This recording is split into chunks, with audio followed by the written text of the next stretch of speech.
Era una noche sin viento y el fuego apenas hacía eco en la chimenea cuando escuché por primera vez la respiración que no debía estar allí. No era el viento escondiéndose entre las tejas ni el gato del vecino. Era una respiración humana, lenta y contenida, como la de quien intenta no despertar a nadie. ¿Y tú qué habrías hecho si, en la quietud de la noche, una voz que creías muerta pidiera ayuda desde dentro de tu casa?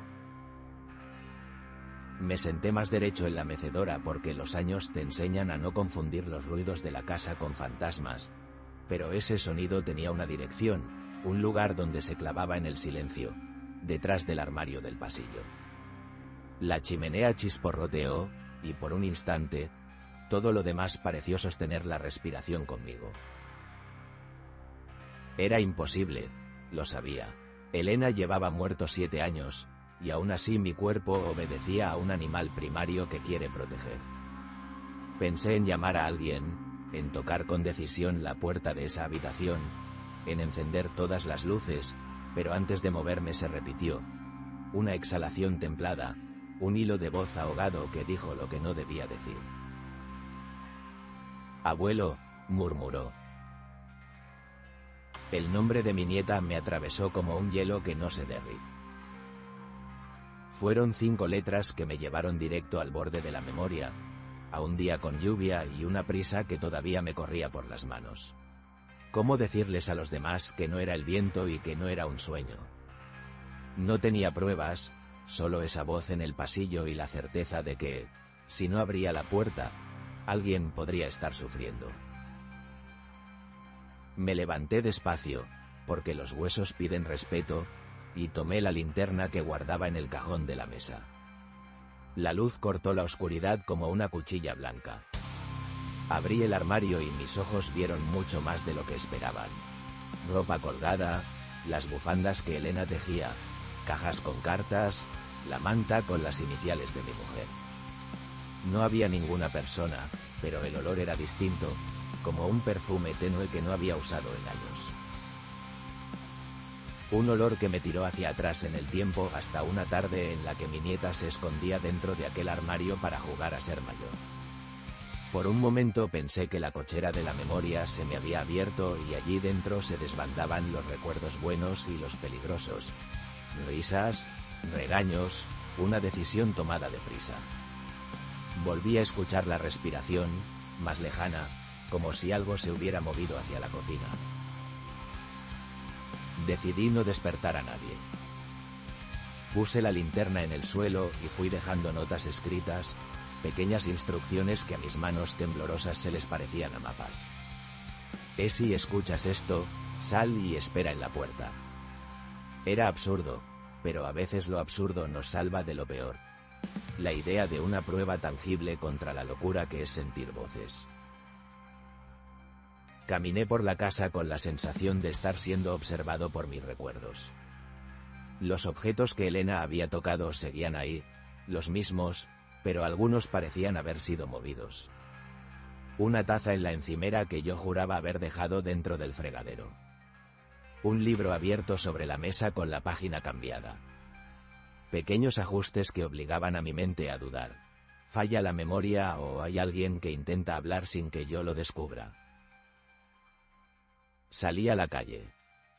Era raro, porque siempre había preferido quedarme en casa esas noches, pero el aire frío me ayudó a pensar. El pueblo dormía con la seriedad de quienes han hecho la paz con la rutina. En la esquina, la farola derramaba un óvalo de luz amarilla donde a veces los jóvenes dejaban colillas. No había nadie.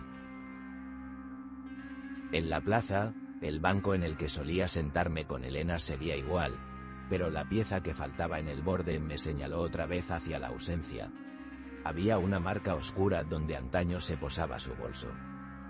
Entonces me encontré a Teresa, la vecina de enfrente, que paseaba a su perro.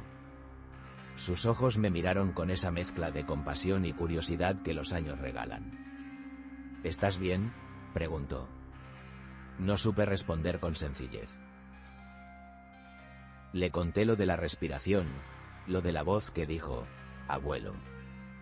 Ella fijó la mirada en mi boca y cuando la dejó ir, dijo algo que me clavó una nueva duda. «Tu nieta anda rara desde el entierro de Lucía», dijo llamando a Lucía a una mujer que vivía en la casa de al lado. Queda horas en su habitación sin salir, y dice que le hablan desde la pared». Aquella frase me dejó temblando. ¿Mi nieta, una niña de 9 años, hablaba con las paredes? ¿O eran los muros que escuchan y devuelven lo que les confía la gente? Esa noche no dormí. Miré el reloj y vi el número 3 iluminado con su frío azul. El número no me importaba tanto como el hecho de que yo me estaba convirtiendo en alguien que contaba pequeñas sospechas como grandes certezas. Llamé a mi hija por la mañana y le pedí que viniera. Ella vino con prisa disfrazada de paciencia.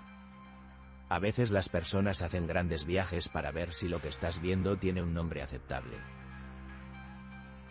Habíamos acordado no decir fantasma. El término asusta a los niños y desconcierta a los adultos. Dijimos, en su lugar, ruido extraño, voces, confusión. Entre los dos inspeccionamos la casa, anotamos en un cuaderno cada detalle, tomamos fotografías con el móvil. Mi hija rodó los ojos como si fuera un teatro, pero en su gesto había amor y esa paciencia que los hijos tienen cuando miran a sus padres. La comprensión que no propone soluciones porque sabe que las cosas no siempre tienen una explicación clara. Al volver la tarde, mi nieta estaba en su cuarto. Su pelo todavía olía a galleta y a colonia de niños.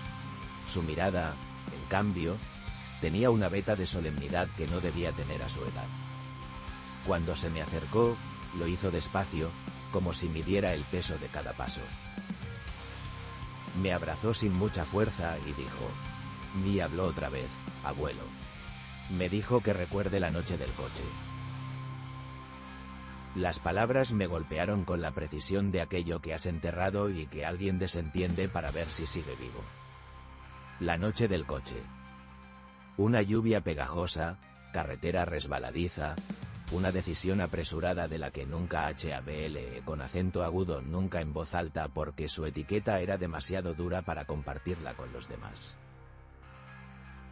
Me quedé sin habla, y mi nieta, con sus 9 años, parecía tener más autoridad para nombrar aquello que me había perseguido en secreto. ¿Cómo contienes el peso de un error humano cuando el error ha tocado a alguien que amas? No pude decirle que yo era el responsable de esa noche, que mi pulso había sido firme y torpe a la vez y que la culpa había crecido como una hiedra en mi pecho. La voz que decía abuelo era, según mi nieta, una voz conocida. A veces las voces repiten palabras que han escuchado antes. Aún así, cuando la escuchaba decir «Jal noche del coche», sentí que algo había atravesado la barrera entre imaginación y verdad. Al día siguiente fui a ver al médico de cabecera. No porque pensara que me iban a poner una etiqueta de locura, sino porque necesitaba que una persona oficial mirara mis notas. Le expliqué, con la calma rígida que da la edad, lo que había escuchado y cómo mi nieta había repetido un mismo nombre, la noche del coche. El doctor me miró con compasión, me hizo pruebas que no esperaba, revisó mi medicación, y al final dijo lo que ya sabía: estrés, quizá falta de sueño, posible confusión. Pero añadió algo que me dejó helado por dentro: a veces la mente hace de la culpa un mecanismo de supervivencia. Te recuerda lo que te duele para que sigas vivo. ¿Por qué una casa normal, una familia normal, pueden contener cosas tan opacas? Esa misma tarde decidí cruzar la frontera de mi propia vergüenza. Fui al lugar de la carretera, al tramo donde había ocurrido todo tantos años atrás. Las luces del pueblo quedaban atrás como un cúmulo de pequeñas certezas y la noche se abría en un túnel negro. Me detuve donde la defensa fue frágil y busqué señales que confirmaran mis recuerdos, marcas en la barrera, restos de un objeto que perteneciera a aquella noche. Encontré algo. Un pequeño trozo de plástico con la inicial de la marca del coche, casi fundido por el tiempo y la intemperie. Lo sostuve y sentí que no solo había pieza física, sino que en mi mano ardía la memoria de un error. Volví a la casa con ese trozo y lo puse sobre la mesa del salón, junto a la taza que aparecía y desaparecía. Empecé a grabar. No porque fuera a convencer a nadie, sino porque sentía que la voz que oí en la noche podía ser capturada por un aparato pequeño y obediente. Dejé el móvil en el pasillo, la linterna a su lado, y me fui a la cama simulando una calma que no era mía. Si algo iba a suceder, quería una prueba. A la madrugada, el teléfono sonó. No era un tono común, era la vibración de la casa cuando algo se decide a nombrarte. Miré el móvil y vi un número que no reconocía, una cifra corta, con prefijo desconocido. Contesté con la voz que me quedaba. Del otro lado una voz pequeña, grave en su fragilidad: abuelo. Las palabras se me quebraron y le pedí que se identificara. La voz no dijo su nombre. Dijo: ¿recuerdas la noche del coche? Mi pulso se aceleró y las manos empezaron a sudar. Dije que sí, que lo recordaba, que era un error viejo. La voz no me ofreció consuelo, solo repitió, con la fría precisión de quien verifica un archivo: recuerda cómo golpeaste el volante con la mano derecha. Recuerda que te mareaste y saliste del coche. Cada frase abría una puerta y dejaba atrás una habitación donde yo era culpable. Colgué como un imbécil que huye de su propia sombra. Al día siguiente puse todas las grabaciones en un ordenador. Había silencio, luego ruidos mudos y finalmente la respiración que había escuchado en el armario y, al fondo, un murmullo. Reproduje la zona varias veces y, en un momento, la voz que había dicho abuelo se transformó en otra cosa. Un patrón repetido, como cuando alguien aprende una canción y la tararea de memoria. Empecé a sospechar algo que me geló. Tal vez no era un espectro ni mi mente.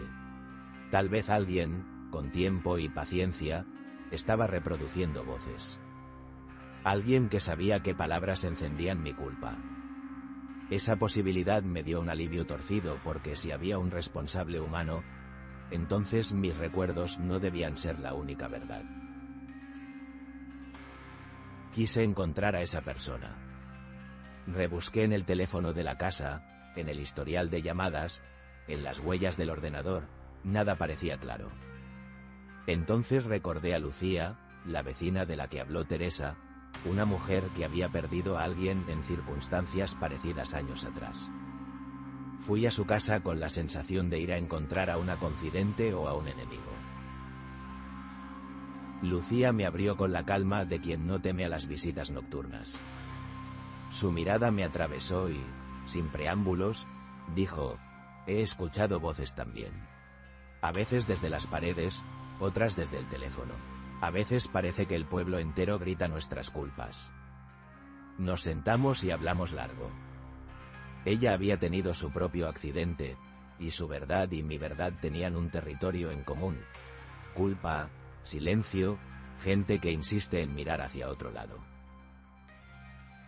Con Lucía comprendí una cosa que la soledad no te deja ver. Las voces aparecen cuando hay un terreno abonado por el arrepentimiento. No es que la culpa provoque sonidos, pensé. Es que la culpa abre ventanas por las que el pasado se asoma y, a veces, alguien cercano aprovecha esas ventanas para poner música. Al volver a casa, esa idea me acompañó como una luz que parpadea. Esa noche la respiración volvió y esta vez no tuvo la fragilidad de una broma. Era más insistente, más tangible. Me arremé con acento agudo con la linterna y con una determinación que no era mía del todo. Salí al pasillo y, con cuidado, levanté la tapa de uno de los zócalos donde guardábamos los enchufes y los cables viejos. Encontré un pequeño altavoz, tan discreto que alguien de buen corazón podría haber pensado que era un insecto. Mi primer impulso fue de ira. Quienquiera que hubiera puesto ese altavoz me había tocado la calma y la había convertido en un teatro. Pero al mismo tiempo, sostener ese altavoz me trajo la duda: ¿quién haría eso? Mi nieta jugaba en la otra habitación, mi hija trabajaba, la vecina tenía su propia pena. ¿Quién se atrevería a hurgar así en una casa? Alguien tocó el timbre. El sobresalto fue de película barata, y aún así fui a abrir. Era Héctor, el técnico que hace mantenimiento en los contadores. Vino con su libreta y unas manos limpias. Lo miré con el altavoz en la mano. ¿Has cambiado algo en la instalación?, pregunté. Él negó con la cabeza. Después vino la confesión. No por parte de Héctor, sino de mi propia hija. Una noche, al revisar viejas conversaciones, había hablado con una amiga que, por alguna razón inconsciente, le contó una historia. En cierto pueblo, alguien había usado grabaciones para azuzar las culpas de los vecinos y observar lo que hacían. Mi hija, en su intento por entender, había hecho pequeñas pruebas. ¿Con qué intención? Dijo que lo hacía para observar, para ver cómo reaccionábamos. La confesión no liberó la culpa, pero sí la puso delante de mí en carne y hueso. No era una fuerza sobrenatural, era la curiosidad humana, la crueldad velada en la pretensión de estudio. Ver a mi hija pedir perdón, con los ojos húmedos y la voz trémula, me rompió. Ella había hecho una cosa terrible sin pensar que tocaríamos algo con eso que no tiene vuelta atrás: la memoria de la gente. Pero la historia no se cerró con esa confesión. Mientras mi hija explicaba, mi nieta se sentó en el suelo, miró el altavoz y dijo, en la voz grave de alguien que ha escuchado grandes discursos: Ando, es eso. A veces las paredes contestan sin que nadie las toque. Sus palabras me dejaron frío. Mi cerebro quería una solución simple. Alguien puso un altavoz y todo se resolvía. La experiencia me había enseñado que los finales sencillos son cómodos pero no siempre verdaderos. Esa misma noche volví a revisar las grabaciones y, con paciencia de cirujano, encontré fragmentos que no cuadraban con voces grabadas, pausas antes de que empezara el sonido, respiraciones con un timbre antiguo, palabras que parecían surgir de un rincón que no tenía altavoz. Empecé a pensar en la posibilidad más dolorosa: que en nuestras casas viven dos cosas que no queremos nombrar a la vez: la culpa y la memoria. La culpa puede mover los hilos y la memoria a veces se vuelve tangible como un objeto roto que no sabes dónde dejar. Si una prueba humana había sido puesta, eso no borraba las otras señales, esas que no obedecen a manos. Los días siguientes se convirtieron en una mezcla de vigilancia y normalidad forzada. Puse reglas tontas: no más experimentos, no más grabaciones sin propósito claro, menos visitas inesperadas. Hicimos una cena familiar donde reímos con cortesía de recuerdos ligeros, y al mismo tiempo yo barría la casa con la ilusión de encontrar una explicación total. Una noche, cuando la casa se volvió a aquietar y ya creía tener alguna respuesta, mi nieta vino junto a mí con un dibujo en la mano. Era un trazado torpe de la carretera y, en una esquina, una figura que sostenía algo brillante. ¿Qué has dibujado?, pregunté. Ella se sentó en mi falda y me miró con esa seriedad que no parece de los niños. El altavoz, abuelo. Pero hay otra cosa. La noche que me pide recordar es la noche que estabas cansado. Me puse a pensar en la fatiga, en cómo una mente cansada reconstruye el mundo a su medida. Quizá, pensé, lo que oímos fue una mezcla de cosas: intervenciones humanas, fallos de memoria, y la voz de un niño que repite lo que le han dicho para intentar entender.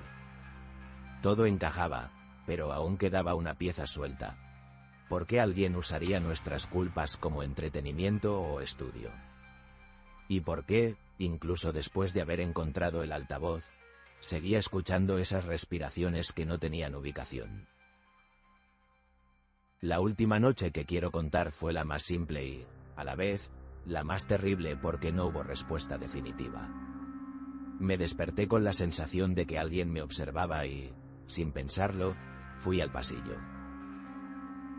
La linterna en la mano, la casa oliendo a madera y a algo más antiguo.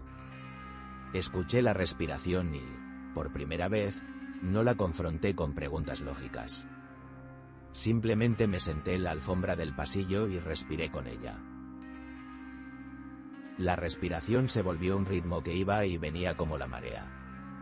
No tuve miedo, tuve una especie de conversión. La certeza de que la culpa puede pedir que la perdonen de formas extrañas.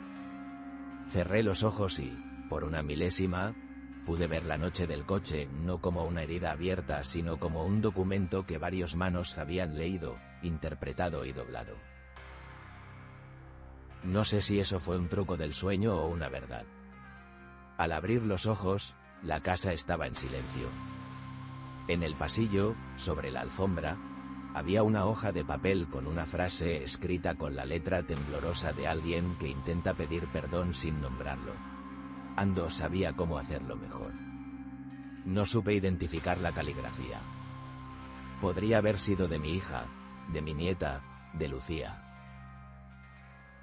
Me quedé allí, sentado en la oscuridad, sosteniendo la hoja como si fuera un silbato que debe sanar la garganta. Pensé en la noche del coche, en el altavoz, en las voces, en la investigación y en la verdad a medias.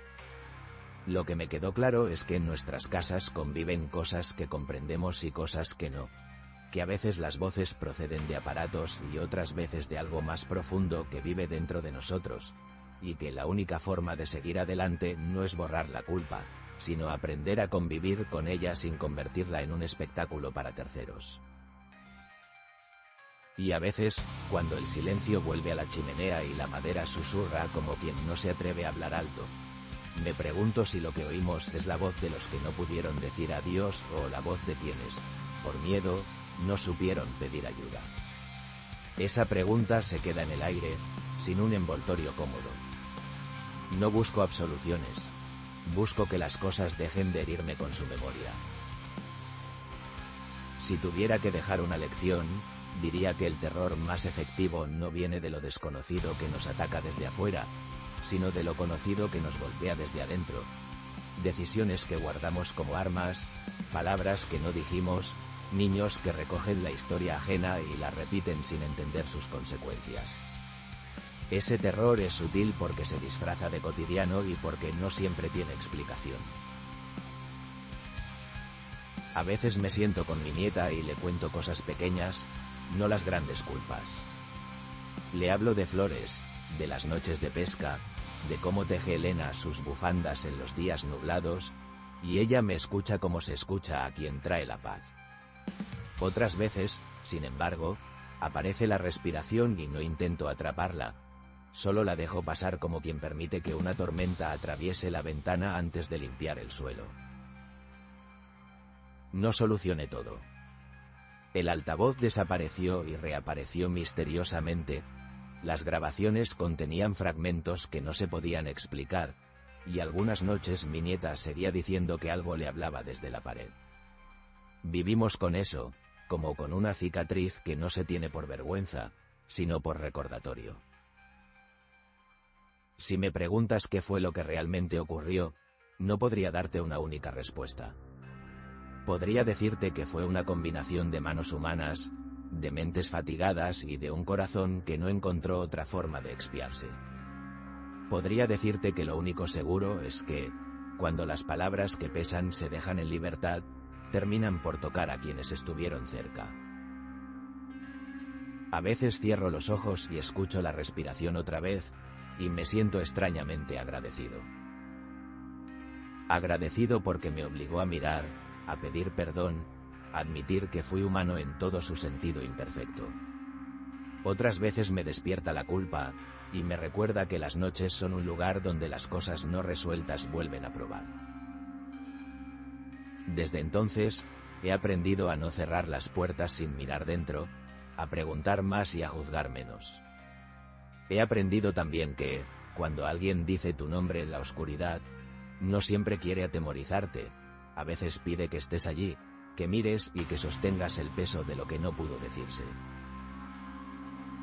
Y así, con esa costumbre de escuchar y de responder cuando toca, sigo sentado frente a esta chimenea, contando estas pequeñas verdades que no sanan del todo pero que me mantienen en pie.